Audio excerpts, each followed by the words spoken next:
खबर आपको देंगे। इस्लामाबाद ट्रैफिक पुलिस ने जमीयत उलमा इस्लाम के रहनुमा मौलाना अब्दुल गफूर हैदरी की गाड़ी का चालान कर दिया।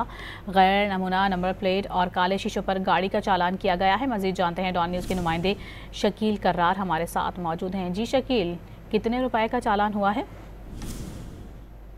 ट्रैफिक पुलिस की चेकिंग के दौरान में JUI के मरकजी रहनुमा मौलाना अब्दुल गफूर हैदरी की गाड़ी को भी पुलिस ने रोका और जब चेक किया गया तो फैंसी जो नंबर प्लेट थी वो थी। उसके साथ साथ गाड़ी के चारों शीशों पर ब्लैक पेपर लगा था जिस पर पाबंदी है और उसके खिलाफ ऑलरेडी इस्लामाबाद पुलिस की मुहिम जारी है, जिस पर इस्लामाबाद पुलिस ने फौरी तौर पर मौलाना अब्दुल गफूर हैदरी की गाड़ी को चालान किया और उनके जो ब्लैक पेपर लगे थे गाड़ी पे वो भी उतार दिए गए और गाड़ी को उनका बेटा चला रहा था।